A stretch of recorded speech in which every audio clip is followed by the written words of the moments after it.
Muito boa noite, pessoal. Hoje a gente vai receber o Dr. Regis Chachamovich para conversar um pouquinho sobre alimentação e saúde mental. Alguns tópicos que são polêmica, que são questão frequente na caixinha de perguntas, também algumas questões relacionadas ao que significa esse campo que tem crescido tanto, relacionando a nossa saúde mental à nossa alimentação. Que é um princípio que, se vocês forem pensar, é extremamente básico, né? Como que a gente vai pensar que tudo aquilo que a gente ingere, né, toda aquela informação na forma de comida que a gente coloca dentro do nosso organismo, que aquilo não vai afetar também o funcionamento do nosso cérebro. Então, se a gente faz esse tipo de reflexão, já fica extremamente claro o porquê que a nossa alimentação influencia na nossa saúde mental. Mas o Dr. Regis tem umas explicações um pouco mais aprofundadas. Eu achei que seria bem interessante trazer ele para conversar aqui com a gente, justamente para a gente entender melhor como a nossa mente funciona, como ela se relaciona com os alimentos que a gente consome, para que a gente possa também construir saúde mental através da nossa alimentação. Então sejam todos muito bem-vindos, uma muito boa noite a todos. Eu sei que a gente está num horário um pouquinho fora do nosso habitual, então talvez o pessoal não consiga aí acompanhar ao vivo tanto quanto desejaria, mas a gente vai deixar essa live também salva no meu perfil e no perfil do Regis também, para que vocês possam assistir posteriormente, tá? Então vai ser bem tranquilo. Deixa eu ver se o Regis já está por aqui. Deixe-me convidá-lo. E claro, aqueles que estiverem acompanhando a live ao vivo, né, podem fazer suas perguntas aí, aproveitem esse momento. Boa noite, meu querido Regis. Como é que tá, William? Tudo certo? Tudo certo, eu já vi aí pelo fundo que tu é um cara que é violeiro também. Eu tento ser. Tamo junto então, eu tô nesse mesmo caminho aí. Gente, deixem eu apresentar o Regis para quem ainda não o conhece, tá? O Regis Chachamovich é um grande amigo que a Low Carb me trouxe, né? A gente se conheceu aí mais ou menos um ano atrás, no congresso que aconteceu em Floripa, o Brasil Low Carb. O Regis, ele é psiquiatra e ele atua na cidade de Florianópolis. Ele é gaúcho, mas ele se mudou para Florianópolis, aí ele fugiu do frio. E o Regis atua numa área dentro da psiquiatria, que é uma área que vem crescendo muito e que já é uma área bastante consolidada fora do Brasil, mas que está aí engatinhando, dando seus primeiros passos dentro do território nacional, e o Regis talvez seja um dos grandes pioneiros, que é a área de psiquiatria metabólica, que é a área que relaciona o funcionamento do nosso organismo, né, do nosso metabolismo, o gerenciamento da nossa energia com o funcionamento do nosso cérebro. Então, Regis, colocando já a mão na massa aí, que eu não quero tomar muito do teu tempo, eu queria começar essa conversa pedindo para que tu explicasse um pouquinho mais para nós aí o que, que é a psiquiatria metabólica e o que, que ela contempla. Vamos lá. Bom, primeiro, obrigado pelo convite, cara. Sempre bom conversar contigo. Prazer é meu. A psiquiatria metabólica, ele é um termo que não é, tem pouco tempo, assim, não tem tão pouco tempo, mas é bem recente, assim. E ele é um derivado, vamos dizer assim, para algumas pessoas da psiquiatria nutricional, que é uma coisa já mais difundida e que já se fala há algum tempo a mais. Mas isso vem diretamente da ideia, do conhecimento, na verdade, não nem da ideia, do conhecimento de que grande parte dos problemas metabólicos que atingem o corpo em geral, a gente já está falando de obesidade, diabetes, que são os principais, doença cardíaca e outros, também atingem o funcionamento cerebral. Esse é um conhecimento que é relativamente recente. Né? Durante muito tempo se achava, e algumas pessoas ainda acham, e trabalham com essa hipótese, que as doenças psiquiátricas têm basicamente a ver com os neurotransmissores, aquilo que a gente está acostumado a ouvir. Né? Alteração de serotonina, alteração de dopamina, alteração de noradrenalina, e outros esses são os principais. Mas o que se sabe de um tempo para cá, já está bem estabelecido isso, é que existem diversas outras alterações do funcionamento cerebral que estão presentes nos transtornos psiquiátricos, e essas outras alterações são muito parecidas, ou têm uma similaridade grande com as alterações das doenças ditas metabólicas. E aí, então, a ideia de que, provavelmente, as doenças neuropsiquiátricas também têm, pelo menos em grande parte, uma base metabólica. Por isso, o termo psiquiatria metabólica. Entendi. E tu sabe, Regis, que eu pensando aqui, enquanto te ouvia falar, quando a gente estudou o metabolismo na faculdade, né, pelo menos na minha formação, tu pode dizer se foi diferente para ti, a gente até adquire aquele conceito de flexibilidade metabólica. O que que é flexibilidade metabólica? É a capacidade do corpo em lidar bem, se virar bem, com qualquer combustível fornecido, seja ele a gordura, seja ele a glicose, né? Mas eu me lembro de um conceito muito importante que era o cérebro ele não depende de insulina para captar a glicose, né? Então o cérebro é aquele órgão que ele é blindado de distúrbios metabólicos, porque a captação dele de glicose acontece de forma direta, né? Sem intermédio da insulina.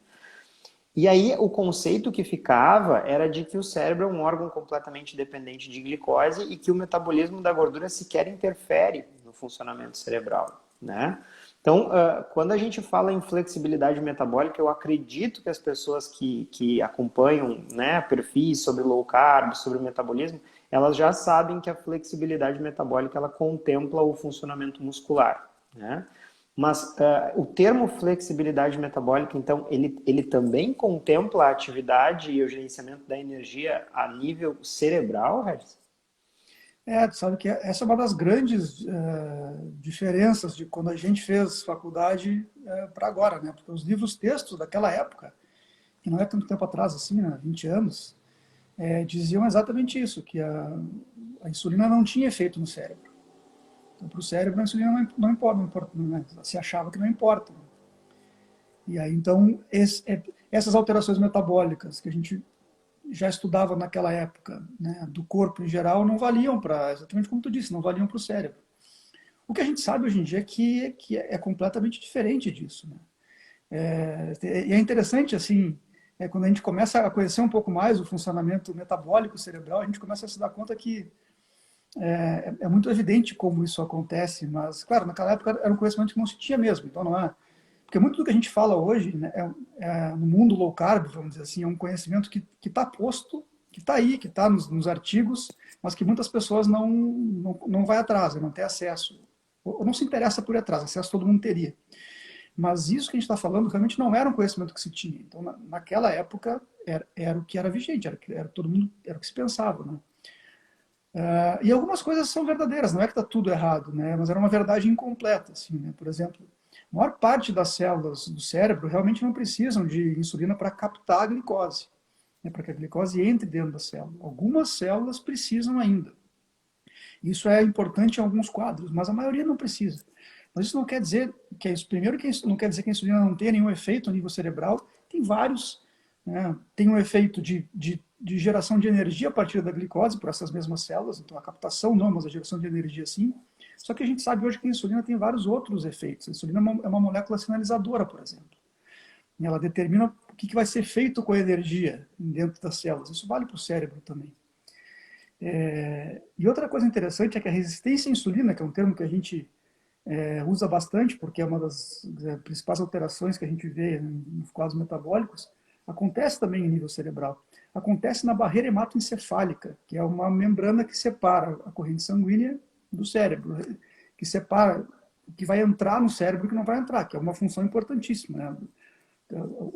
A triagem do que vai entrar para o cérebro é uma coisa importante. E é nesse nível que acontece grande parte da resistência à insulina. Então, o que acontece? A glicose, para entrar no cérebro, para passar por essa barreira, ela não precisa de nada. Ela passa sem nenhum carregamento. Então, a todo momento, a concentração de insulina no cérebro é mais ou menos 60% da concentração de insulina no sangue. Isso não muda, isso não varia. Só que a concentração de insulina não, porque a insulina precisa de um receptor para entrar, para cruzar a barreira hematoencefálica. E se nessa barreira a resistência à insulina acontece, aí acontece um efeito interessante, que é o seguinte: quando tem resistência à insulina, o nível de glicose vai subindo, vai se acumulando no sangue, logo no cérebro também. Só que a resistência à insulina na barreira hematoencefálica faz com que a insulina entre menos no cérebro, porque exatamente tem uma resistência a esse carregamento da insulina. Então, num cérebro resistente à insulina, existe muita glicose, mais do que seria até o suficiente, muito mais, só que ela não faz efeito, porque tem insulina de menos. E isso é completamente diferente do que tinha pego na faculdade naquela época. Então, na verdade, aqueles efeitos relacionados à glicotoxicidade, eles vão ser potencializados no cérebro em virtude da redução da concentração de insulina. É. Tanto, E quando a gente pensa nisso, então, Regis, me vem à cabeça um questionamento muito importante. A gente sabe, né, de estudos científicos, que existe uma associação de obesidade, né, também de diabetes, essa associação é verdadeira, com transtornos psiquiátricos, como depressão, ansiedade, né? E muitas vezes se tributa esses quadros de ansiedade ou depressão a problemas de autoestima, enfim, dificuldades que o obeso enfrenta no seu dia a dia em virtude do ganho de peso. Mas então, quando tu traz esse tipo de explicação, então talvez aquelas alterações que o obeso tenha, elas possam, na sua raiz, também ocasionar uma alteração a nível do sistema nervoso central. Seria isso? isso é o mais provável. Aliás, é muito pouco provável que não seja assim.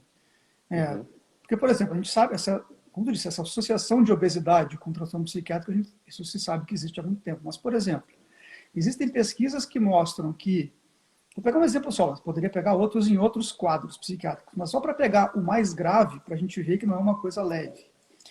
Em pessoas com o primeiro surto de esquizofrenia, que em geral são pessoas jovens, né, no final da adolescência, começo da vida adulta. O primeiro surto de esquizofrenia. Essas pessoas não são obesas, e elas não têm nenhuma doença metabólica diagnosticada. Elas não têm diabetes, não têm obesidade, elas não têm nenhuma outra doença. Nessas pessoas, a prevalência de resistência à insulina é significativamente maior do que nas pessoas que não têm esquizofrenia. Sem alteração metabólica já posta, sem doença diagnosticada. Então não dá para dizer que é porque ela tem obesidade ou porque ela tem diabetes, porque ela não tem isso. Ela tem resistência à insulina, que é uma alteração metabólica, mas que não são essas doenças propriamente ditas. Então, é muito provável que a causa seja comum, que não seja simplesmente um acaso que é porque ela tem obesidade que ela se sente pior e tem algum transtorno psiquiátrico.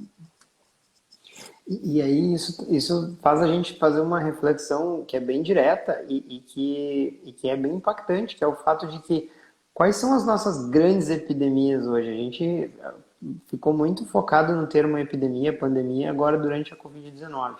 Mas existem aí pandemias acontecendo há muito mais tempo, né? Que é a pandemia de diabetes, né? A pandemia de obesidade, a pandemia de doenças neoplásicas, que é uma pandemia que a gente não conseguiu frear ainda, pandemia de mortalidade cardiovascular. E a gente tem bem sedimentado que isso tudo está relacionado, né? Que o caminho que pavimenta o surgimento dessas doenças é realmente a resistência insulínica. E aí a gente tem a pandemia de doenças psiquiátricas, depressão, ansiedade, né? Que também tiveram a sua incidência e prevalência aumentando ano a ano, né? De forma a chegar a níveis nunca vistos. E a gente, mais uma vez, acredita isso, a vida está muito estressante. Não que sejam fatores desprezíveis, né?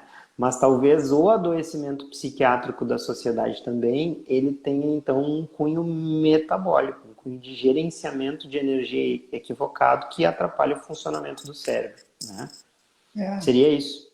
eu penso muito parecido. Assim, sabe que durante todo o tempo da pandemia do Covid, eu pensava em falar isso, mas eu ficava com um certo receio, assim, para não dar uma impressão falsa, não seria, mas de que eu estaria então minimizando a pandemia, né, do Claro. Covid.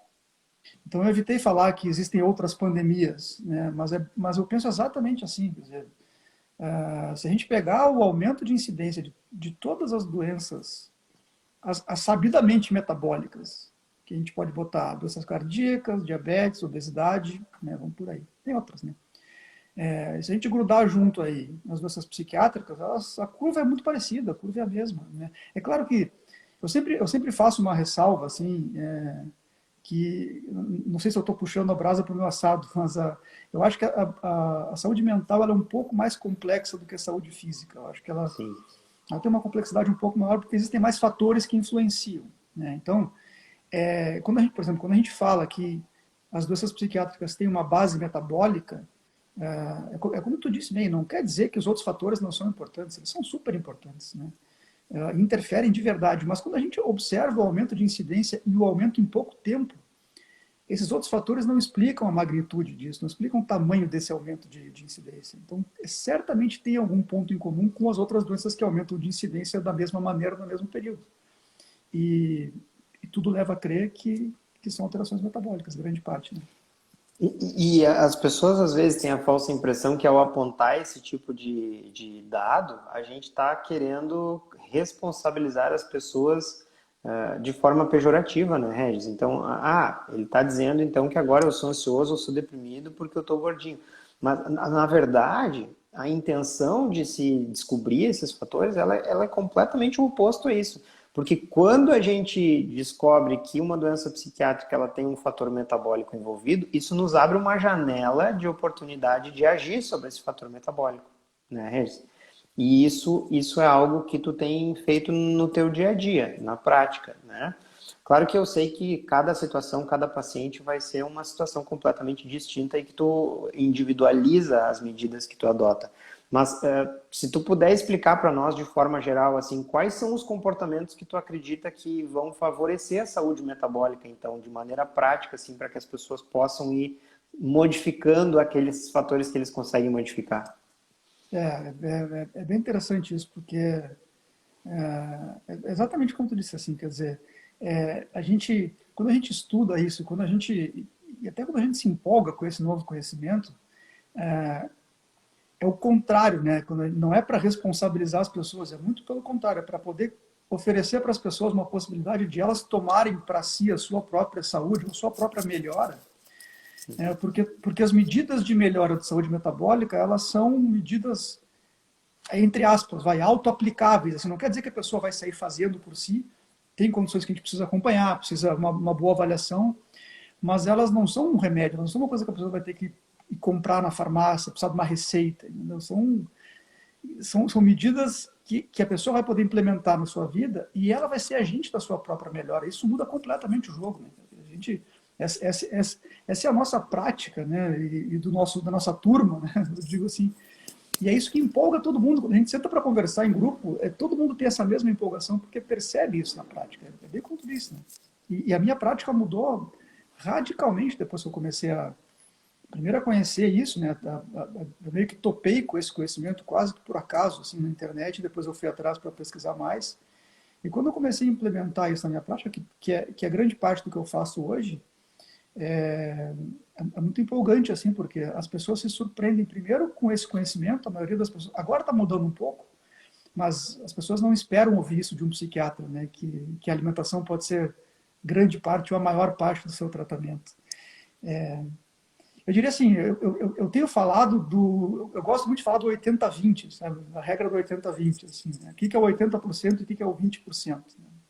Quer dizer, o que é o grosso das orientações, do que realmente influencia, e o que é as outras coisas que são importantes também, mas que aí é o ajuste mais fino, vamos dizer assim. Todo o conhecimento que a gente tem leva a crer que o 80-20 da psiquiatria nutricional são basicamente quatro elementos que não estão presentes. Depois tem os que devem estar presentes, né? Mas é muito mais importante o que a gente tira do que o que a gente coloca, né? Para a grande maioria das pessoas. E o 80-20 que a gente tira para a saúde mental, e aí vai valer a mesma coisa para a saúde metabólica, porque nós estamos falando da mesma coisa. Para mim é açúcar, sem dúvida nenhuma, farinha de trigo e todos os derivados, né? E pão, macarrão, pizza, lanches, bolo, biscoito, enfim, tudo isso. Óleos de cozinha, a não ser o azeite de oliva, né? Os óleos de soja, girassol, milho, canola. E os alimentos que não são refinados, mas que têm uma carga glicêmica muito alta. Eles são basicamente os grãos e os cereais. Para mim, esse é 80% do que não ter numa alimentação que vai ser benéfica para o cérebro. Depois tem as coisas que são importantes ter, mas para mim, esses são o que não deve ter. Esses são os 20 que tu vai mudar que vão gerar 80% de impacto, assim. Dá para pensar assim, é uma boa ideia. É muito curioso que com essas medidas simples que tu sumarizou assim em 40 segundos, é uma maneira quase que da gente ancestralizar a nossa alimentação, né, Regis? Então, tu tira ali o que é proveniente da agricultura, que é um descobrimento moderno, né? Tem 10 mil anos, nossa espécie tem 400 mil anos. Então, tu tira a agricultura, tu tira os óleos processados, que são invenções, aquilo não é nem alimento, né? Tanto é que a gente tem que descartar em lugares apropriados, de tão perigoso que o óleo é. Exatamente. E aí tu tira o trigo, que também é da agricultura, e tu tira o açúcar. E aí tu fica basicamente com aquilo que se podia consumir durante todo o restante da história da humanidade, e é o alimento para aquilo que a gente evoluiu, se desenvolveu, né? Então, é totalmente plausível que essa seja a alimentação que mais vai favorecer o funcionamento do nosso organismo, né?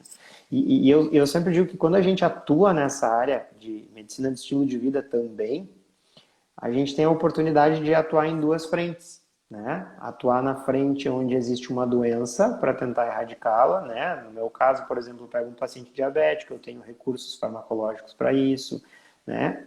Eu pego um paciente obeso, eu tenho recursos farmacológicos para isso. No teu caso, tu pega um paciente com um quadro de ansiedade ou depressão ou bipolaridade, esquizofrenia, tu tem ferramentas farmacológicas para atuar sobre a doença, né? E à medida que tu vai atuando sobre a doença, como tu conquistou essa ferramenta também, tu vai fazendo com que o paciente vá desenvolvendo a saúde dele também, né, Regis? De modo que a saúde dele, ao se fortificar, auxilie ele a combater a sua própria doença, né? Que é no fim o que a saúde faz. Quando a saúde está forte, ela afasta, repele a doença, ou então ela faz com que os sintomas da doença sejam menores. Então, esse que eu acho que o grande diferencial, mas que é importante que as pessoas entendam, né, Regis? E eu fiz toda essa enrolação aqui para chegar nesse ponto, que uma coisa não substitui a outra, né, Regis? Então, o objetivo final, ele sempre vai ser a cura do sistema. Então, fazer com que daqui a um pouco o ajuste metabólico permita um funcionamento do sistema nervoso central, de maneira que a pessoa não precise de um inibidor seletivo da recaptação de serotonina. Mas as pessoas não podem confundir meios com o objetivo final, né? Então, a psiquiatria metabólica, eu acho importante falar isso, ela não refuta a utilização de fármacos, né? Assim como quem atua em saúde metabólica não refuta a utilização de medicamentos para diabetes. Mas a gente apenas pensa que investir na construção da saúde é algo que pode, talvez, no futuro, ou facilitar a ação do fármaco, ou talvez possibilitar que se reduza a dose ou até se remova ele, né? É, Então, por favor, pode falar. não, porque eu acho esse um assunto importantíssimo, é uma coisa que eu tenho pensado bastante nos últimos tempos, assim. E porque assim, né, a psiquiatria nutricional, né, boa parte da psiquiatria metabólica lida com a alimentação, né? Então tem essa intersecção com a psiquiatria nutricional. A psiquiatria nutricional é um tema que está sendo bastante falado, né, por muitos profissionais de saúde, por não profissionais, mas por profissionais de saúde, médicos, nutricionistas, está sendo bastante, cada vez mais falado. E por alguns psiquiatras também, cada vez mais. Mas basicamente, e aí é uma coisa que eu tenho, um dos psiquiatras pioneiros da psiquiatria metabólica, usando a alimentação como ferramenta principal de tratamento, é o Chris Palmer, um cara que tu conhece bem, que a gente já ouviu apresentações dele, que é um cara fantástico. E eu ouvi uma entrevista dele recentemente, faz umas 2 semanas, e ele, sabe quando a pessoa fala o que tu queria falar, mas ele consegue sintetizar de uma forma, eu penso, cara, é isso mesmo que eu penso, eu só não conseguia botar nessas palavras. E ele disse o seguinte: a psiquiatria nutricional ou metabólica que ele pratica, que é a mesma que eu pratico, ela tem uma diferença assim, primordial, principal, fundamental em relação a essa psiquiatria nutricional que é muito falada, que é a seguinte: essa psiquiatria nutricional que está sendo bastante falado são medidas coadjuvantes, são medidas quase secundárias, são importantes, elas são consideradas importantes, mas elas são um elemento para estar junto com os outros tratamentos. Então, é o remédio e uma mudança de alimentação que vai fazer com que a pessoa se sinta melhor, com uma alimentação mais saudável. E aí, basicamente, são dicas genéricas, né? Na grande maioria das vezes o prato colorido, ou colocar mais legumes e verduras e frutas, né? Ou, infelizmente, diminuir o consumo de alimentos de origem animal, carne, ovos e coisas parecidas. A psiquiatria metabólica nutricional que eu e o Chris Palmer praticamos é uma ideia de poder colocar a alimentação como o principal fator de tratamento. Isso muda, isso é bastante diferente. E tu falou bem, não quer dizer que então a gente vai sair jogando os remédios pela janela e pronto, o remédio não precisa mais, não serve para nada, agora a gente decidiu que a alimentação é tudo. Não, não é nem perto disso, né? Eu sempre falo e penso que se a gente está na vanguarda disso, isso nos dá também uma responsabilidade muito grande de zelar pela seriedade, né? Pela ética e pela seriedade do que a gente faz. Né? O que já é uma coisa que todo médico tem, né? Deveria ter, mas eu acho que nessa circunstância mais ainda, tem um fator adicional. Então, assim, por um lado, não é que eu vou sair tirando remédio, nem dizendo para todo mundo que remédio não funciona, porque remédio funciona e em várias situações ele é importante. Por outro lado, o objetivo de ter um tratamento sem remédio, eu acho que é legítimo e que todo mundo pode ter. Se vai ser possível ou não, aí é uma avaliação caso a caso, e aí às vezes sim e às vezes não.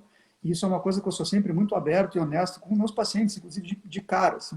Às vezes as pessoas vêm entusiasmadas, então eu vou poder ficar sem remédio? Eu digo, possibilidade existe. Se vai acontecer para ti ou não, não sei. Não vou te prometer, vamos ver como é que vai acontecer. Mas essa diferença é uma diferença fundamental. Assim, é realmente dar para a alimentação o principal papel no tratamento e não os remédios. Né? Isso muda um pouco. E eu acho que essa tua fala, ela deixa deixa explícito um pensamento que eu tenho há muito tempo, que é o fato de que no estilo de vida, né, quando a gente fala em medicina de estilo de vida, as recomendações elas tendem a ser genéricas, né, Regis? Isso é uma lástima. Então a gente vai pegar ali, coma carboidratos complexos, coma bastante frutas, coma menos carne vermelha, coma mais azeite de oliva, como se todas as pessoas fossem iguais, né? E hoje mesmo, respondendo numa caixinha de perguntas, eu falei que o que eu entendo que é o principal problema no emagrecimento é a falta de diagnóstico. Por quê? Porque as pessoas tratam o emagrecimento como se fosse um tratamento de tamanho único, quando a individualidade é talvez o principal fator de resposta a um tratamento. Então, se perguntam para ti, pode banana, pode batata, a gente não tem como dar uma resposta adequada se a gente não conhece a situação da pessoa. Pode ser que para um possa, pode ser que para outro não possa, né? Uma dieta equilibrada, ela vai ser saudável para uma pessoa que está equilibrada, mas uma pessoa que está desequilibrada, ela vai precisar de uma intervenção nutricional. E eu acho que é exatamente aí que tu tocou. Psiquiatria metabólica não é uma recomendação nutricional, né? Embora, claro, existam recomendações que talvez beneficiem a grande maioria das pessoas. Mas psiquiatria metabólica é muito mais manipular o metabolismo de forma a tentar corrigir um eventual desvio que esteja prejudicando o funcionamento do cérebro. Não sei se eu fiz a leitura correta do que tu tentou falar. Na minha opinião, acho que fez, cara, eu penso muito parecido. Eu vi essa resposta que tu deu e achei bem interessante mesmo, porque eu penso muito por aí, assim. Uma coisa que tem me angustiado, e eu tenho pensado cada vez mais, é justamente assim, existem vários termos na medicina, na nutrição, meio genéricos, meio vagos, na verdade, que todo mundo fala e todo mundo acha que sabe o que significa aquilo, mas quando tu vai ver, por exemplo, dieta equilibrada. Todo mundo concorda que uma dieta equilibrada é saudável. Então, o que é uma dieta equilibrada? É difícil, cada um vai descrever de um jeito, né? Então a gente usa um termo completamente vago e todo mundo concorda porque, né, faz sentido, porque equilibrado parece saudável. Mas, por exemplo, se a gente vai pensar do ponto de vista, né, como é que é o equilíbrio de uma dieta? Significa que tem proporções iguais dos tipos diferentes de alimentos? Né? É um terço gordura, um terço carboidrato, um terço proteína? Essa é uma dieta Aí é low equilibrada? carb. É low carb? Exatamente. Mas uma pessoa que fala isso, a maioria não está pensando em low carb, está pensando que uma dieta cheia de grãos e cereais e frutas é uma dieta equilibrada. Para mim, ela é completamente desequilibrada. Então, eu concordo contigo, é a ideia de ser mais específico. E se a gente consegue ser mais específico, ter o conhecimento para isso, a gente consegue produzir um efeito diferente também. Então, se eu sair recomendando para todo mundo, aumente seu consumo de frutas e legumes e verduras, provavelmente, para uma grande parte das pessoas, isso vai ser benéfico. É provável que sim. Agora, o quanto benéfico vai ser? Provavelmente, para a imensa maioria das pessoas, vai ser um pouco benéfico. o que a gente faz de intervenção nutricional é muito mais, tem muito mais potencial do que isso. Então, esses termos assim meio vagos às vezes me incomodam um pouco, porque parece que é uma recomendação todo mundo concorda que é boa, que tem que ser assim, e quando a gente vai examinar, eu não sei se é bem assim, né?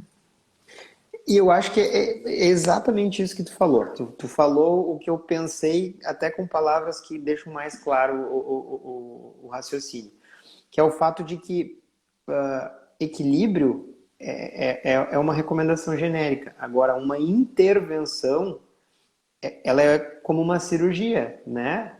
É óbvio que é melhor a pele estar íntegra, mas às vezes o cirurgião precisa fazer um corte, remover um tecido que não está mais funcionando, um tecido que está infeccionado, enfim, né? Então, quando a gente fala em intervenção nutricional, e esse é um conceito que as pessoas têm muita dificuldade em entender, às vezes a gente vai ter que sair do fisiológico e buscar uma situação específica, assim, bem restrita. Por exemplo, vamos falar aqui em cetose terapêutica para epilepsia. A gente vai ter que tirar o corpo do seu funcionamento tradicional, onde ele cicla, para tentar deixar num estágio de cetose mais profunda.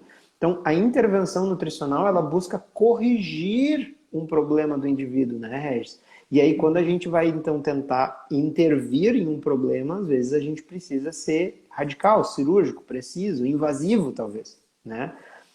Só que isso tem que ser feito com responsabilidade e com métrica, e com cálculo, e com embasamento. E é isso que a gente tem tentado fazer, né? É.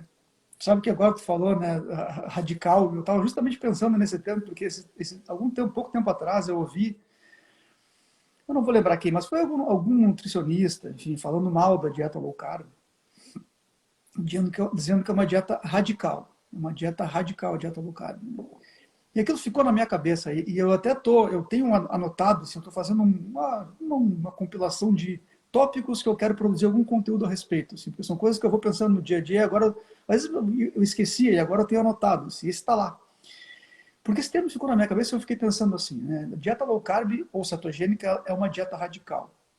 E aí me ocorreu o seguinte, o que a gente quer quando a gente implementa essa intervenção? Exatamente isso, me lembrei porque você está falando desse assunto. A gente quer ir na raiz dos problemas. Então, ela é uma dieta radical e por isso que ela é boa. Porque radical vem de raiz. É uma intervenção que vai na raiz dos problemas. Se eu trato uma depressão dando um antidepressivo, eu estou indo numa alteração específica do cérebro que eu sei que não é a causa da depressão. A gente já sabe. Se achava durante muito tempo que a depressão era causada por uma baixa de neurotransmissores, serotonina foi a primeira hipótese, depois noradrenalina. A gente já sabe que essa teoria não explica, que essa teoria não é a mais provável. Então, quando eu uso um remédio, ele pode fazer efeito, né? Se eu uso um remédio para febre, a febre melhora. Mas se a febre vem por uma pneumonia, eu não estou tratando a pneumonia. De qualquer maneira, aquele remédio funciona ainda. Mas eu sei que eu não estou indo na raiz. Quando eu uso uma intervenção alimentar, eu sei que eu estou indo na raiz. Então, exatamente, é uma intervenção radical, no bom sentido da palavra, né? E muitas das doenças que a gente trata hoje poderiam ser considerados sintomas de uma doença maior que é a resistência insulínica, né, Regis? E essa é a grande dificuldade do pessoal entender. Eu sempre falo para os pacientes quando eu estou explicando, diabetes não é uma doença da glicose, diabetes é uma doença da insulina. A glicose é um sinal de que a insulina está com problema no seu funcionamento, né? E enquanto a gente fica batendo na glicose e não chega na raiz do problema, não é radical o suficiente para chegar na raiz do problema, a gente está ali, toda vez que flutua aquela partezinha do iceberg, a gente corta ela fora, mas o gigante continua ali submerso, né? Então realmente é um ponto muito importante que as pessoas entendam que recomendações nutricionais são completamente diferentes de tratamentos baseados em nutrição e metabolismo, né? Que esses tratamentos, então, eles são uma forma de medicina de precisão, porque graças a Deus hoje a gente tem, né, diversos hormônios que a gente consegue dosar, diversos cenários metabólicos que a gente consegue identificar, monitores contínuos de glicose. Então hoje a gente tem uma visão maior do que acontece no metabolismo, que faz com que seja mais seguro e mais acurado a gente fazer uma intervenção metabólica. e seja ela associando medicamentos ou não, né? O papel nosso como médicos é de perceber qual é o risco-benefício daquela terapia e usar o arsenal que a gente julgar pertinente, né?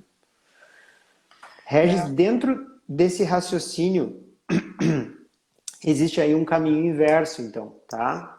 Que é o caminho de quando uma alteração psiquiátrica comportamental fica como obstáculo para um tratamento metabólico. Então, por exemplo, no meu consultório, é extremamente comum, né, eu ter dificuldade em auxiliar um paciente em um tratamento de uma condição como resistência insulínica, como obesidade, como diabetes, em virtude de um comportamento que causa prejuízo para esse paciente, mas que esse paciente não consegue evitar, que para mim seria o conceito fundamental de um vício, né? Então, o principal vilão nessas situações é, por exemplo, o consumo de doces, né? Como preparados de açúcar, bebidas adoçadas, sucos de frutas, enfim. Eu percebo no consultório que os pacientes eles têm sintomas de abstinência quando eles cessam o uso subitamente, né? Eles têm recaídas, onde eles consomem muita quantidade, né? Eles têm, assim, vários comportamentos que me lembram de outras dependências que eu trato no consultório também, como dependência de opioide, como dependência de tabaco, como dependência de álcool, né? No entanto, existe um debate muito grande que às vezes se torna até agressivo a respeito de é vício, não é vício, neurotransmissores envolvidos, enfim, as pessoas puxam teorias assim para defender seu ponto de vista, de que é um vício, não é um vício, né? Eu queria entender a tua visão sobre essa questão do consumo compulsivo de doces e da maneira como a gente deve tratar esse consumo compulsivo de doces quando ele causa prejuízo. E se para ti, né, isso é caracterizado como um vício constituído ou se tu acha que é apenas um comportamento disruptivo, mas que não chega às dimensões e prejuízos de um vício. esse é um assunto que sempre volta, né? É um assunto que a gente falou bastante dele na nossa outra live, né? Foi bem interessante a gente fazer aquele exercício de ter os critérios e preencher ao vivo os critérios, quais preenchiam. E eu penso assim, sabe? Eu acho essa uma polêmica completamente maluca, assim. É, Sabe aquele conceito da Torre de Marfim? Ficam os acadêmicos, pensadores lá isolados na torre, não olhando a realidade. Para mim é uma coisa que uma pessoa sustentar que não existe vício em açúcar, na minha cabeça pelo menos só tem um caminho, que é ela se divorciar da realidade. E ela olhar mecanismo, ela olhar estudo, ela pegar os critérios de não sei aonde para ver o que é vício e o que não é, e parar de enxergar as pessoas. Porque qualquer pessoa que olha a realidade não precisa ser médico, nutricionista, profissional de saúde. Todo mundo sabe que existe vício em açúcar. É uma coisa interessante quando isso acontece comigo, assim, às vezes as pessoas que chegam no consultório e tem esse histórico de tentar muitas dietas, tentar emagrecer, tentar mudar a alimentação e não conseguir, e ter passado por nutricionista, por endocrinologista, tudo tal. Quando eu falo que isso é um vício em açúcar, a maioria das pessoas faz uma expressão e dizem isso, que pela primeira vez alguém entendeu o que eu tenho. Finalmente alguém entendeu o que é isso, porque então, assim, eu acho que é uma discussão que eu acho meio maluca, assim, para ser sincero. A gente sabe que vício em açúcar existe, a gente pode fazer um exercício, como a gente fez aquela outra vez, de olhar critérios e tal, e a gente vai acabar chegando à conclusão que tem. Mas eu até acho meio ruim, assim, porque pelo academicismo, sabe, pela frieza do academicismo, a gente pode até encontrar um caminho que vai mostrar que não existe. Que na verdade não é um vício, na verdade é alguma outra coisa, de alguma outra natureza, mas na prática a gente sabe que é isso. Né? Tu falou, né? Eu vejo as pessoas com abstinência, como tem abstinência de opioide ou de cigarro. Então, pronto, a gente já sabe que tem. E aí eu estava até voltando para casa hoje, pensando em fazer uma brincadeira no meu Instagram, porque às vezes eu vejo assim, né, algumas pessoas dizendo 7 dicas para combater a vontade de doce. 8 dicas para matar a vontade doce. E eu até estava pensando em fazer uma brincadeira no Instagram, botando assim, que eu ia fazer uma live ensinando como eliminar a vontade doce. Ela ia começar às 8 e terminar às 8h01. Porque não existe. Porque simplesmente não existe nada disso. Eu acho que a gente tem que tratar, encarar como uma dependência, como qualquer outra dependência, né? Com a seriedade que isso tem. Infelizmente, essa discussão sobre se existe ou não existe, querer descaracterizar como um problema comportamental, que parece um problema individual da pessoa, né? Isso que eu acho cruel. Se não é vício, é um problema comportamental, então é um problema meu, individual. Eu é que não me controlo, eu deveria me controlar, eu tenho um problema do meu caráter, sei lá, o que é isso, né? E a gente sabe que não é assim. É um problema sério. O vício em açúcar é sério, é difícil, não é fácil de largar. E a estratégia, eu acho que tem que ser montada uma estratégia como uma estratégia para outros vícios, que para mim tem assim, alguns princípios. O primeiro deles é que tratamento de qualquer tipo de vício é abstinência. O que a gente vê muitas vezes, as pessoas recebendo orientação de que pode comer, mas pode comer um pouquinho só. Desde que tem um outro título de um vídeo que eu vi de uma nutricionista. Eu não lembro o nome, também não veio ao caso, não sei quem era. Mas o título era, eu anotei a frase até literal para usar isso em algum conteúdo. Não usar o nome dela, mas usar a frase. Que é assim, ela estava falando sobre alimentação. Não existe nada proibido, desde que se tenha bom senso. E eu fico imaginando uma pessoa que tenha vício em açúcar, eu não preciso nem imaginar muito, porque eu sou assim, sempre fui assim, olhando aquilo e pensando, é exatamente esse o problema, não tem como ter bom senso. Não existe a possibilidade de bom senso para mim. Se eu tiver meio quilo de chocolate e eu puder comer um quadradinho só, isso não é uma possibilidade. Não é que eu tenho que ter força de vontade, é simplesmente não é possível. Então, para mim, o que eu devo fazer? Eu não como aquilo. Para mim, o princípio é esse. É claro que a gente tem ferramentas para ajudar a ficar menos difícil passar por esse período inicial de abstinência e tal. Isso a gente, evidentemente, usa. Mas a ilusão de que, primeiro, é uma coisa leve, fácil, e segundo, que ela não existe, tem que, na verdade, se controlar, eu acho que isso é o que atrapalha muito as pessoas. E isso vem muito de conselhos que a gente dá baseado nas nossas experiências, né, Regis? Então, por exemplo, eu nunca fui um cara que teve assim grande afinidade por doce. Então, é óbvio que se eu basear a minha experiência apenas no meu comportamento, na minha vivência, vai me parecer absurdo que uma pessoa possa ser viciada em doce. Deixa eu Mas te o que contar uma muitas história. pessoas... Deixa eu contar uma história sobre Claro. isso, cara. Que eu sempre lembro dela. Assim, eu tenho uma amiga de muito tempo. Ela morava em Porto Alegre, ela mora lá. A Paula, uma amiga de, sei lá, mais de 20 anos. E eu, naquela época, embora eu sempre tivesse isso, eu achava que isso não existia. Eu achava que vício de açúcar era uma coisa que não existia durante muito tempo. E ela me dizia, eu lembro dela me falando, eu lembro da imagem, ela tinha essa coisa, eu preciso comer o chocolate depois do almoço, eu preciso comer o chocolate depois do almoço. E eu pensava comigo, eu não lembro se eu falava isso para ela, mas eu pensava comigo. Isso é falta de vergonha na cara. É simplesmente não comer. Como assim? Preciso do chocolate. Ninguém precisa do chocolate. E durante muito tempo eu pensava isso. E cada vez que a gente fala disso, eu lembro dela, né? Porque sim, eu lembro com vergonha do que eu pensava. E eu não, tomara que eu não tenha dito isso para ela, mas pode ser que eu tenha dito também na época. Mas assim, mesmo para mim que sempre tive isso, ainda assim é tão forte essa ideia de que isso não existe que eu achava que não existe. Exatamente. E porque umas pessoas se relacionam bem com a substância, não quer dizer que nenhuma pessoa possa se relacionar mal. A gente tem exemplo disso no álcool, né? Existem pessoas que Exatamente. consomem álcool a vida toda de forma moderada. Essa relação ela nunca se modifica, então ela nunca causa prejuízo e a pessoa vive bem com isso. Mas existem pessoas cujo consumo de álcool vai tomando progressões até que a relação, né, vira uma relação doentia, o álcool começa a causar prejuízo e a pessoa vicia. Existe isso até para o cigarro, né? Existe um termo chamado shipper, que são aquelas pessoas que conseguem fumar sem se viciar. Então, são pessoas que fumam em festas. Agora já saiu de moda fumar, eu acho, né? Mas as Pessoal pessoas assistir. fumavam em festas, fumavam em eventos sociais. No dia a dia elas sequer compravam cigarros. E elas tinham essa capacidade, né? E a mesma coisa é com o alimento, e principalmente com o doce. Então, como existem pessoas que têm uma relação saudável com o doce, essas pessoas não imaginam o tipo de sofrimento que as pessoas podem ter quando tem uma dependência por isso, né? E aí tu tocou num ponto sensível.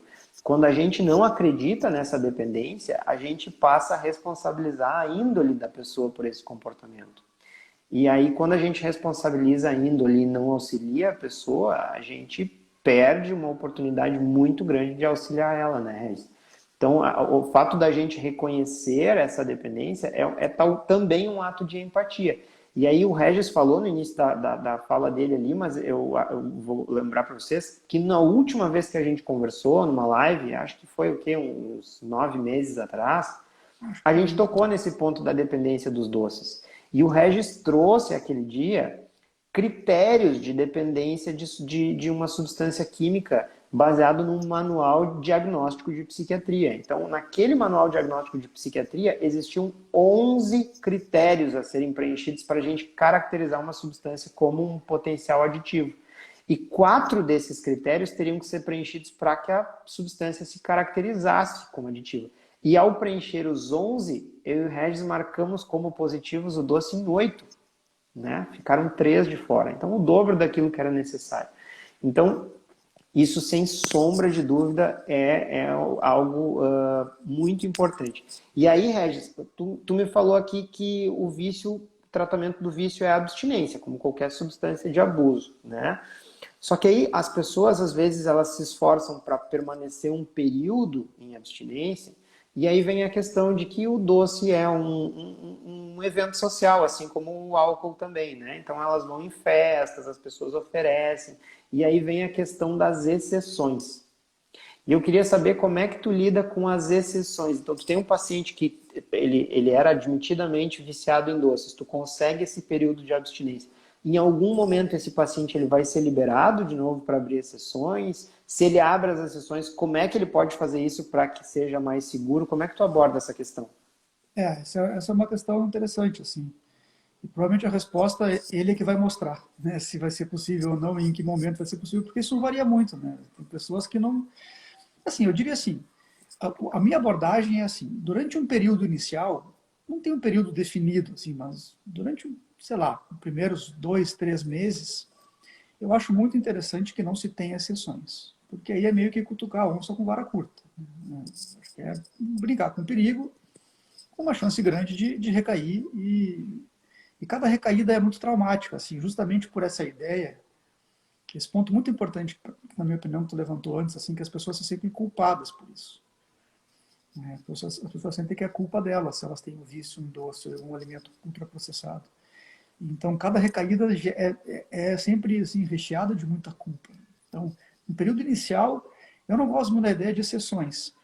Dependendo de como a coisa caminha, eu acho que a gente pode ir testando com o tempo se exceções são possíveis. Sempre com a mente aberta para a possibilidade de que elas não sejam possíveis. Para algumas pessoas, elas não são possíveis. Para algumas pessoas são. O que eu procuro saber? Eu procuro primeiro dar um tempo suficiente para que a abstinência realmente fique assim, instalada, né? Que no dia a dia a pessoa não fique pensando em comer doce, não fique fazendo muita força. Enquanto isso está acontecendo, não vale a pena abrir sessão nenhuma. Mas depois de um tempo, isso se enfraquece bastante. Assim, as pessoas, especialmente se elas conseguem, na minha experiência, especialmente se elas conseguem manter um período de cetose, pode ser intermitente, não precisa ser cetogênica sempre, mas isso eu vejo que tem um efeito muito interessante assim, nessa questão do comportamento compulsivo com doce. Aí o cuidado que eu tenho são alguns. Primeiro, assim, sempre ser algo planejado. Essa é a regra inquebrável. Assim, sempre ser algo, nunca é no impulso, no momento, porque me ofereceram. Não. Tem que ser uma coisa planejada. Porque aí a gente consegue fazer algumas coisas. Primeiro é literalmente planejar assim, truques, né, algumas ferramentas para que a chance de ela poder se controlar bem sejam maiores. Né? Estar bem alimentada, ter feito uma refeição boa antes, especialmente ricas em proteínas, que a gente sabe que dá uma saciedade muito interessante. Quer dizer, comer doce com fome, nem pensar. Né? É qualquer um, né? Mas para quem tem vício em açúcar, mais ainda. Né? E uma certa blindagem no sentido de que Isso é uma coisa que eu fiz comigo, assim, e eventualmente eu faço até, justamente para me testar, né? Então, assim, se eu vou comer alguma coisa que eu sei que não faz parte do meu dia a dia, especialmente alguma coisa doce, eu só tenho aquilo.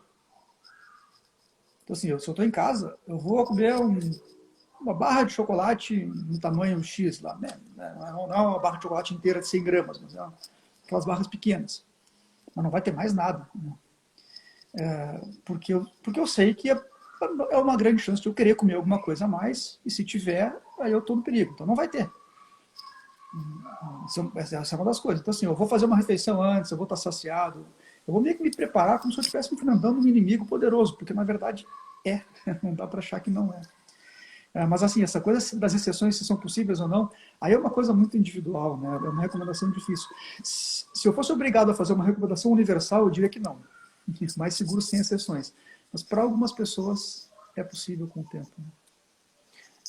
Justamente porque é algo extremamente acessível, né, Regis? Então é muito difícil tu restringir. Não existe um tabu com o doce como existe com o cigarro, com a bebida alcoólica, né?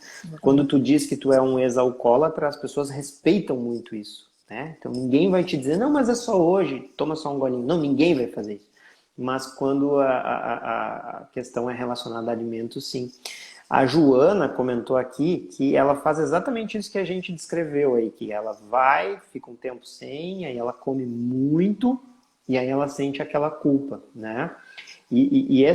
Essa questão de comer muito, Joana, só complementando o que o Regis falou, existe um fenômeno que tem que ser dito também, que se chama tolerância, tá? Então, o que que acontece? Com toda substância com potencial de causar vício, a gente vai precisar, à medida que a gente torna o consumo algo frequente, a gente vai precisar doses maiores para o mesmo efeito, tá? Então isso se aplica a uma pessoa que vicia em morfina, cada vez vai precisar de uma dose maior para o mesmo barato. Isso se aplica ao álcool, cada vez vai precisar de mais álcool para a mesma tontura. Isso se aplica ao cigarro e isso se aplica ao doce. Então a tendência, quando a gente repete um comportamento adictivo, é que a gente precise de doses maiores. E aí, quando a gente passa um período em abstinência, né, daqui um pouco numa estratégia cetogênica, como o Regis falou, vai existir uma sensibilização, né? Então, doses menores talvez voltem a ser efetivas, né? E junto desse período de abstinência com uma cetogênica, outros mecanismos de compulsão alimentar relacionados a cortisol, enfim, eles vão estar sendo corrigidos. Então, pode ser que a vontade retorne para níveis normais, saudáveis, né? Então, essa é uma questão bem importante. A abstinência, ela não vai fazer com que o teu risco maior de recaída, que seja maior de recaída. Pelo contrário, a abstinência, se ela for cumprida rigorosamente, ela vai talvez diminuir a tua tolerância àquela substância. Então, ela vai fazer com que seja mais fácil ficar em abstinência ou consumir doses menores. E aí vem uma pergunta que eu achei fantástica aqui da Marina. A Marina é nutricionista, é amiga minha e do Regis aqui, está no mesmo grupo, nossa turminha ali do Diabetes a Solução, né? E ela falou assim, o que vocês acham da substituição de doces por doces low carb, feitos com adoçantes? Isso é uma estratégia, uma bengala efetiva para a gente largar a dependência de doces ou estimular esse mecanismo de recompensa seria uma coisa nociva? Eu não sei. O que tu acha, Regis? Assim, aí é muito mais da experiência mesmo de cada um de nós. Né? Não tem nada na literatura científica estabelecida sobre isso. Né? Mas o que eu vejo é que sabe, a minha tendência é usar isso cada vez menos. Né? Eu usava mais, usava com as pessoas, prescrevia, né? Eu sugeria mais, mas eu vejo muito assim que depende de vários fatores. Assim, a minha tendência, porque realmente, assim, para quem tem um vício em açúcar estabelecido e de uma intensidade assim grande, isso provavelmente vai acontecer com adoçantes também. Aí alguém pode dizer, tá, mas se a pessoa comer uma enorme quantidade de adoçante, isso tem algum problema, assim, pontualmente? Talvez não. Talvez sim, a gente não sabe bem. Eu acredito que alguns problemas podem ter. Eu não sou contra adoçantes, eu acho que eles podem fazer parte de uma dieta low carb. Para quem não tem um vício em açúcar, por exemplo, eles podem fazer parte tranquilamente. porque aí vai ser, né, um consumo esporádico, uma quantidade controlada, enfim, aí não vai ter, certamente não vai ter grandes problemas. Para algumas pessoas, eu uso essa estratégia. E para algumas pessoas eu vejo ela funcionar como uma ponte, assim, como um passo intermediário para chegar num outro momento de não precisar mais do bombardeio do sabor doce. Mas a minha tendência é usar pouco, assim, é usar é tentar de início não usar. Às vezes eu acabo sugerindo que a pessoa tenha doces low carb, e muitas vezes eu vejo que isso funciona bem, eu vejo que isso pode funcionar, eu vejo que isso segura. Né? Especialmente para as pessoas. Aí tem uma diferença que eu até acho importante falar, mesmo na pergunta anterior, assim, que eu não sei se é o caso dela. Mas assim, uma pessoa que tira o açúcar, mas mantém uma alta carga de carboidratos na sua dieta, de qualquer tipo, a minha experiência, isso dificulta muito. Tem uma coisa que eu falo para os pacientes, assim, eu digo meio brincando e meio não, que para mim é uma das coisas mais bonitas da low carb, da cetogênica, e que eu só vejo com low carb cetogênica, que é pessoas que têm um descontrole com o açúcar grande, às vezes enorme, e quando fazem uma dieta, mantêm uma dieta low carb ou cetogênica, depois de algum tempo, esse tempo varia, mas frequentemente esse tempo não é muito longo, às vezes é um mês, 2 meses, a pessoa dizer, eu lembro de uma pessoa especificamente, mas tem várias, dizendo, eu jamais imaginei que eu pudesse estar no aniversário com uma fatia de torta na minha frente e eu simplesmente não comer, sem fazer um esforço absurdo para isso. Eu só vejo isso com a low carb e com a cetogênica. Então, assim, eu acho que a pessoa faz parte de uma estratégia de abstinência para mim implementar uma dieta low carb ou cetogênica. E aí eu vejo que as coisas ficam muito mais fáceis. Às vezes no início é difícil implementar isso. E aí eu acho que aí eu penso que usar os doces low carb pode ser uma boa ferramenta nesses casos. Assim, não sei se a tua experiência é a mesma, a tua ideia é a mesma. Sem dúvida, sem dúvida. Essa questão que tu falaste da dieta low carb, isso para mim é uma regra. Assim. Então, o que eu percebi ao longo do tempo?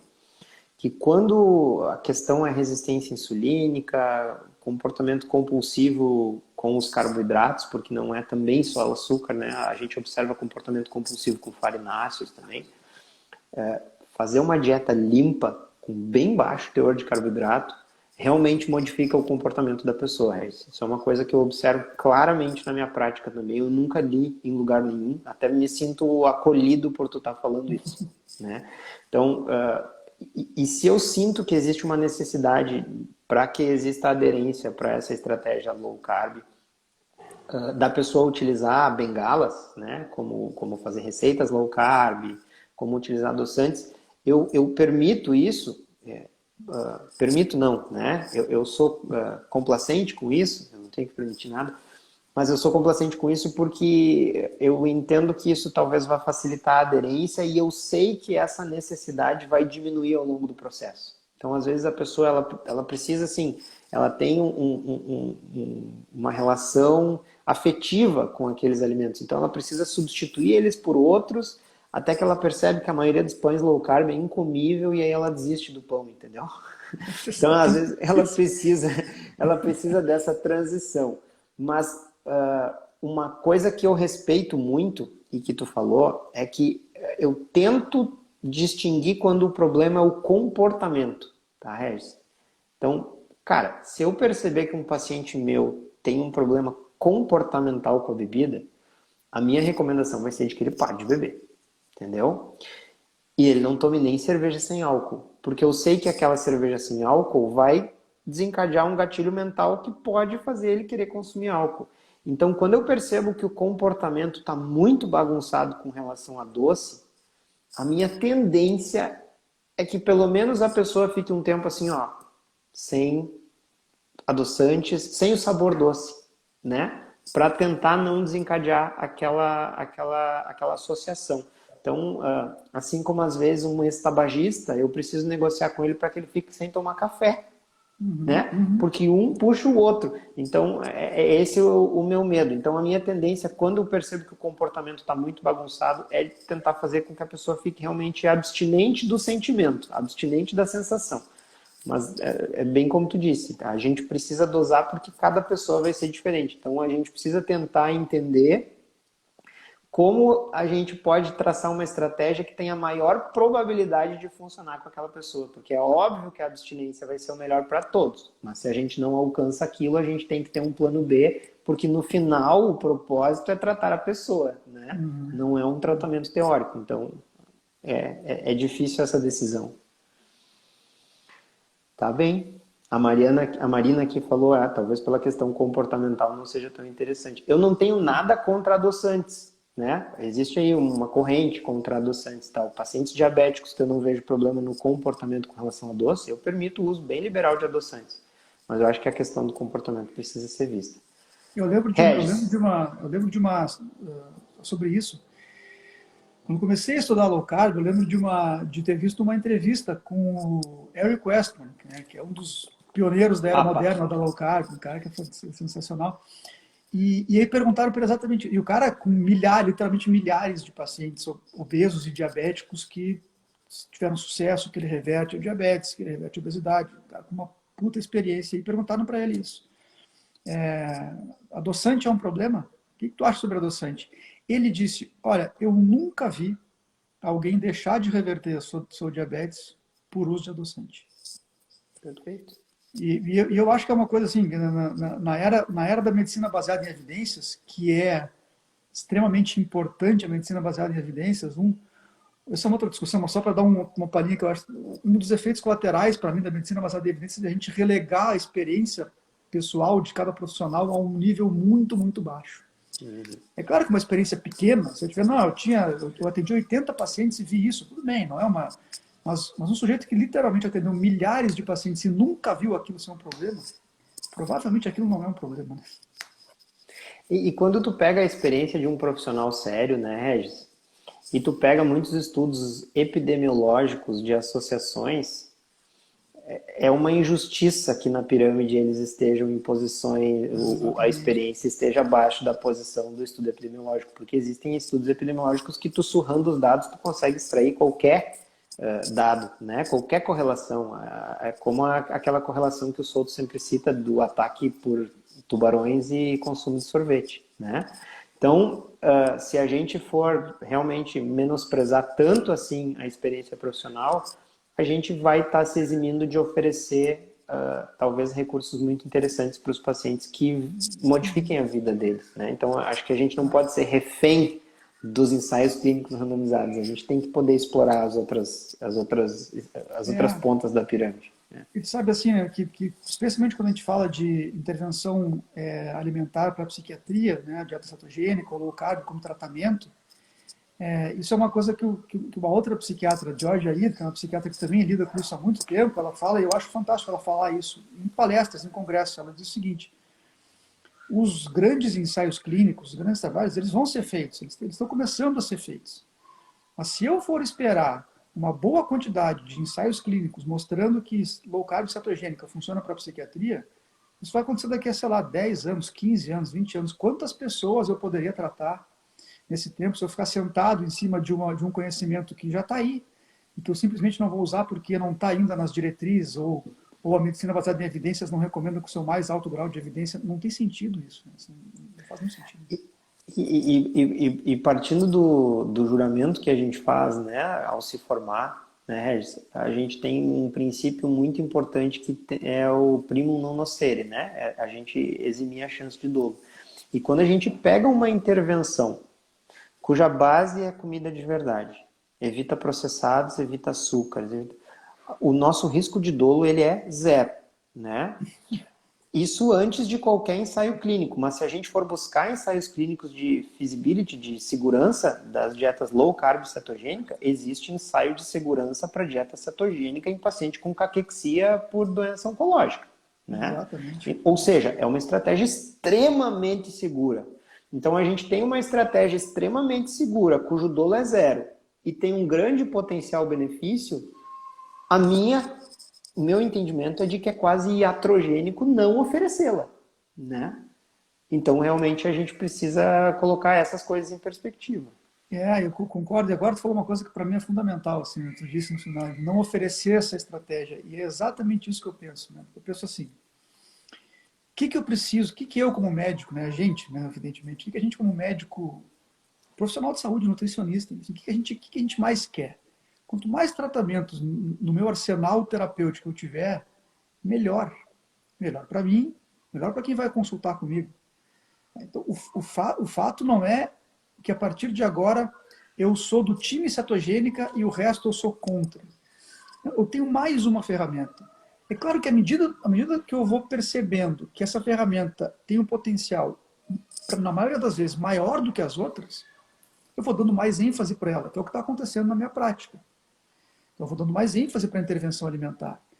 E aí tem um outro fenômeno que é o seguinte, que eu também via a Georgia Aito falar e que me fez muito sentido para mim.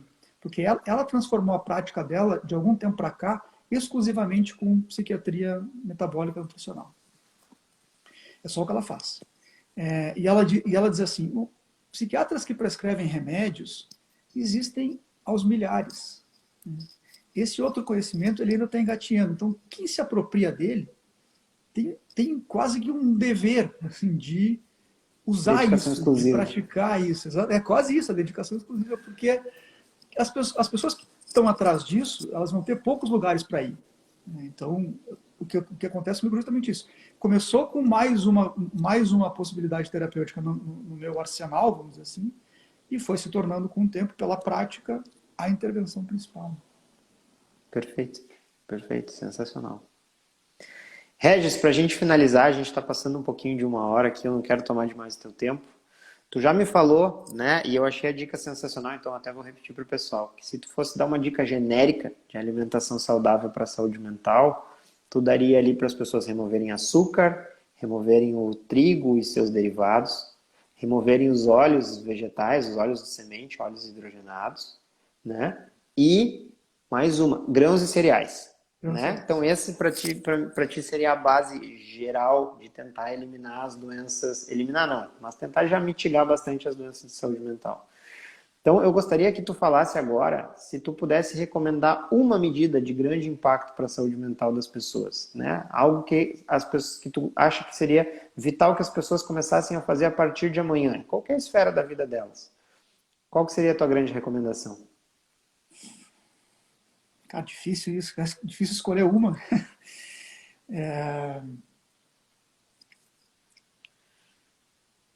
Tem uma coisa que talvez essa é uma das grandes, vai, não é a principal, mas uma que é o seguinte. Tem um outro tópico selecionado na minha lista lá para eu produzir algum conteúdo sobre, que é o que eu vou chamar das intoxicações modernas, que não são intoxicações de elementos, como intoxicação por chumbo ou alguma coisa assim. E uma das grandes intoxicações modernas, e que a gente sabe cada vez mais que causa problemas psíquicos, seja doenças ou problemas mesmo do dia a dia, é a intoxicação eletrônica. A intoxicação Não esperava eletrônica é essa um problema resposta. sério. Então, assim, é claro que a gente não adianta eu dizer para as pessoas fiquem menos no celular. As pessoas às vezes não podem, as pessoas trabalham com isso. Então, essa recomendação, ela seria uma ótima recomendação, mas as pessoas não teriam como botar isso em prática. Então, eu faço uma recomendação um degrau abaixo, que eu tenho feito para os pacientes, para alguns pacientes, que é o seguinte. A cada X tempo que a pessoa está, ou no celular ou no computador, eu tento fazer mais ou menos 1 hora, esse X tempo, que a pessoa tire um intervalo de 5 ou 10 minutos em que ela faça o contrário do que ela está fazendo em alguns níveis. Por exemplo, primeiro, evidentemente, sair da tela. E, se ela puder, olhar para paisagens naturais.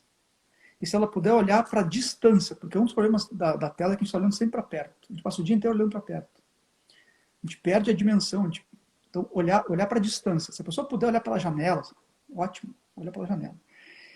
Além disso, a pessoa fazer alguma atividade que não está drenando a energia dela. Quando a gente está no computador, quando a gente está no telefone, a gente está com algo sugando a nossa energia. E não é uma energia no sentido etéreo, é energia mesmo. A gente está despendendo uma energia psíquica, mental com aquilo, e que a gente não consegue sustentar durante muito tempo. Então, fazer alguma atividade que eu tenho chamado de uma atividade contemplativa. Pode ser ouvir música, pode ser meditar, pode ser olhar para o nada, sei lá. Pode ser comer alguma coisa e ficar pensando na vida. Se a pessoa puder juntar isso, se ela puder fazer isso no sol, melhor ainda. Aí é o mundo perfeito. Então, eu diria assim, a cada mais ou menos 1 hora, 1 hora e meia que está na frente de uma tela, trabalhando, vendo alguma coisa, que no intervalo de uns 10 minutos faz alguma dessas atividades com essas características, isso vai ter um impacto grande na saúde mental das pessoas. Cara, não poderia fechar com uma chave de ouro mais brilhante do que essa. Fantástico. Não esperava essa resposta nem de perto. E realmente, cara, essa é uma questão que a nossa geração e as gerações dos nossos filhos ainda mais é uma questão muito, muito, muito importante. Regis, fantástico. Espero que o pessoal então comece a desintoxicar hoje mesmo. Muito, muito, muito obrigado, cara, pela tua participação aqui. Tu é um dos caras assim, ó, que mais eu gosto de conversar, porque eu acho a maneira como tu transmite conhecimento extremamente empática, né? Parece que eu sou teu amigo há 20 anos e que a gente está conversando sobre um tema, assim, então é extremamente leve, extremamente tranquilo. Eu tenho certeza que as pessoas são privilegiadas por ter o teu acompanhamento aí de forma tão ampla como tu faz ele. Então, realmente, parabéns pelo teu trabalho. Tamo junto e vamos repetir essa live em breve. Não vamos esperar mais 9 meses. Não precisa ser uma gestação inteira. Vamos abreviar um pouquinho. Pô, cara, Tá. obrigado pelo convite. Assim, para mim, conversar contigo é um prazer. Eu botei esses, acho que foi ontem nos meus stories, que é sempre um grande prazer bater um papo, e é verdade mesmo. Acho que a outra live que a gente fez foi super legal. Quando a gente se encontrou aqui, ficamos um Muito tempão bom. conversando na mesa do restaurante, até madrugada, e hoje de novo, cara, prazerzaço, e vamos fazer de novo sim, certamente. Maravilha, maravilha. Não esquece que tu, quando vires aqui pro sul, tem um churrasco garantido. É só passar aqui em Pô, Santa Cruz. eu fico olhando o teu churrasco pensando, cara, o dia eu vou querer comer isso. É coisa fina aquilo, cara. Apareça, apareça que aqui tá garantido. Grande abraço, meu querido. Boa noite para ti e para tua Maravilha. família aí. Valeu, vocês também, cara. Boa noite, pessoal.